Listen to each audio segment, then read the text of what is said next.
Tali. Ay guys, ito na, wawasakin na, wawasakin. Para hindi matamaan yung ano niya. Mga ba ng tali, di ba na? Ayan po mga kababayan, Makakarating ka tuluyan sa ng dulo. wawasak yan. Oo, ang haba ng tali eh. Oo. Sa dulo, tatama doon sa bako. Ayan o.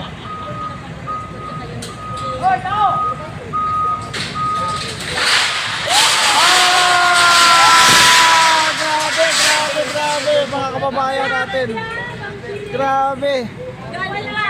Barangay 313. Hinubaran na, hinubaran. Umagsak na yung barangay 313. Nakarato na. Oo. Oh. Wala na. Ah. Oo.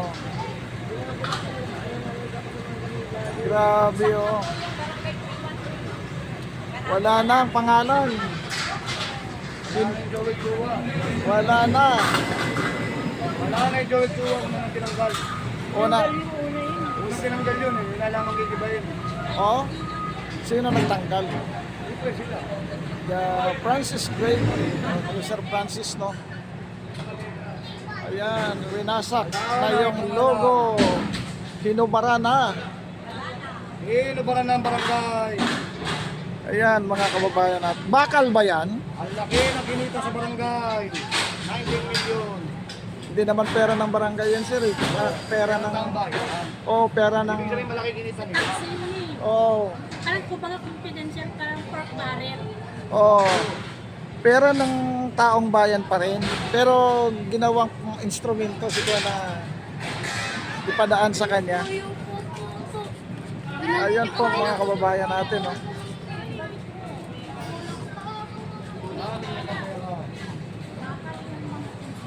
Marami ba? Nung eleksyon ba tinirahan na nila yan? Hindi pa naman ginamit ko. Hindi pa nagamit. Hindi. Ito lang taon lang din. Pero ginamit na rin talaga. Ano ba? Yung mga Pangalan na gagamit. nandiyan lang sila. Nag-stay. Kasi Hindi pa may... sila nag-opisina kahit minsan set.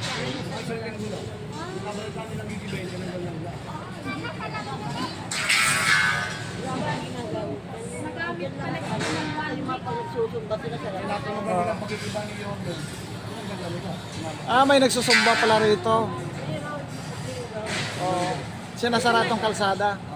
May mga upuan, mesa na yan sa loob. Pero balita ko yung chairman daw dyan sa 313. Oh, hindi taga riyan, taga Quezon City.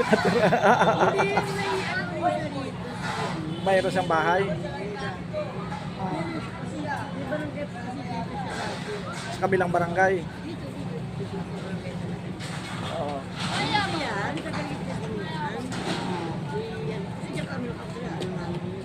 Mm. Ayun po. Meron sa Maynila, sa may Balsang ko sa Saan? sa may Balsang ko sa mga kabayan. Taga rito yan. Ayun, mga kababayan natin, mga viewers.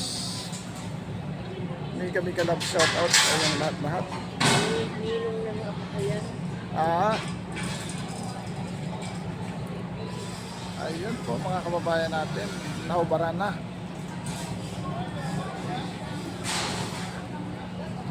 Ayun. Yung mga kababayan natin, oh.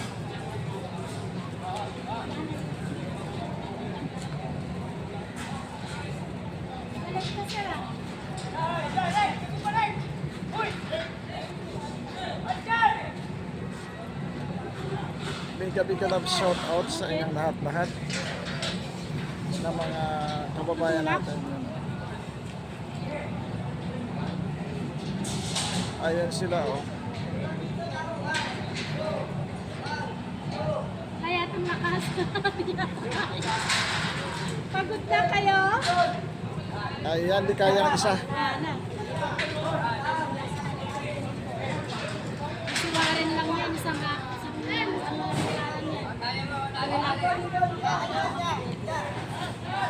May lobby din pala doon sa taas. Ayan po mga kababayan natin. No? Kami kalab shoutout sa inyo. Baka abang-abangan nyo may mga iba pa na gagawin sila dito.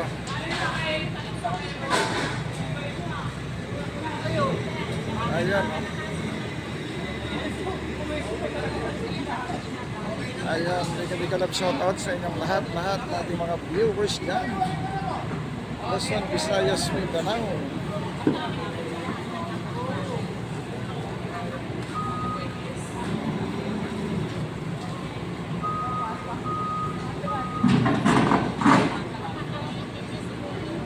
Oo.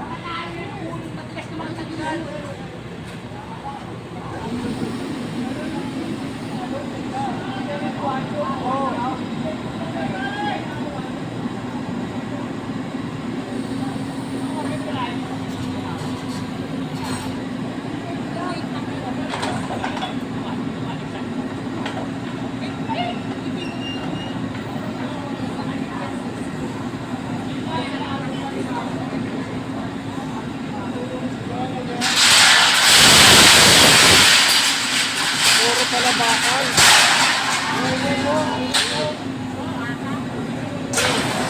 Sarap na yung sound. Oo. Crispy. Crispy nga. Malulutong. Ayan, goodbye. Barangay. 313 lang.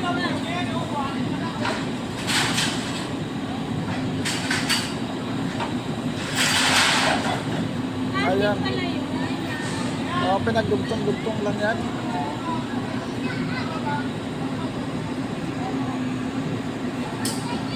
Ayun po mga kababayan natin. Oh. Itong barangay hall na ito nakatayo sa bangkita. Illegal. Wala nang building permit, wala pang construction permit, nakatayo pa sa bangkita. Yun ang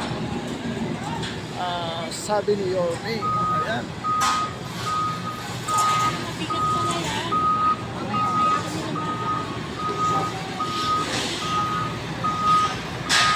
Lang kilo yan, bakal na yan. Malaki yan, sir. 12, 15.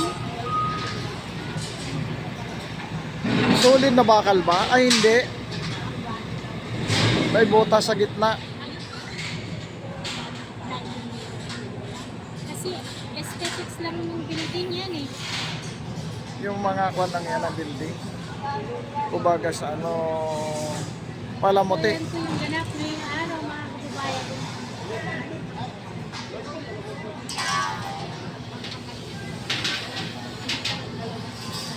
Ayan ay palamuti lang ang building yan, mga kababayan natin.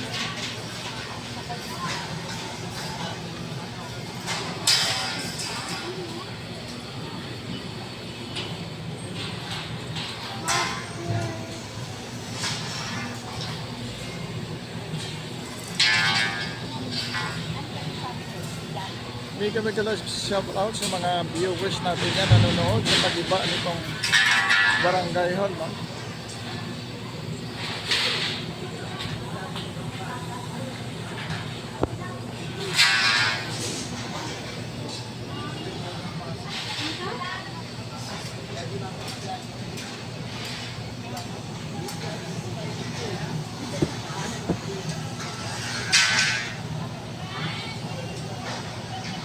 Ito po ang napeperwisyo kasi ito yung eskwelahan.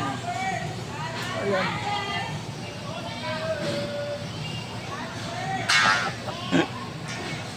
So,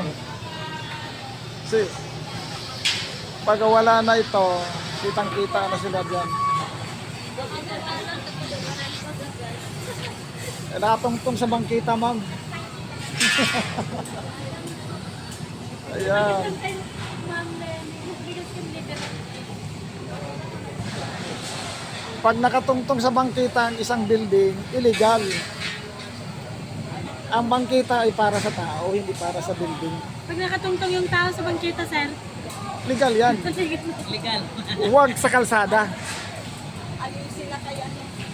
Ayun, nakagam design. Ayun, hindi ba? Tama. Tama si Yorme, naginiba. Oh.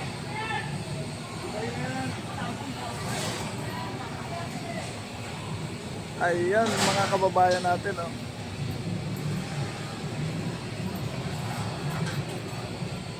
Mga mahal natin kababayan, oh. Mega love shoutout sa inyong lahat-lahat. Ayun.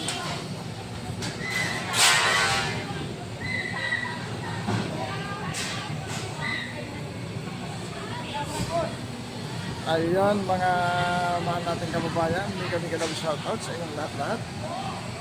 Ayun, oh.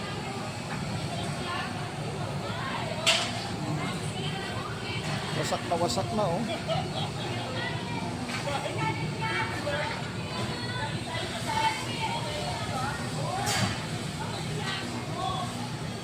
Ayun, oh.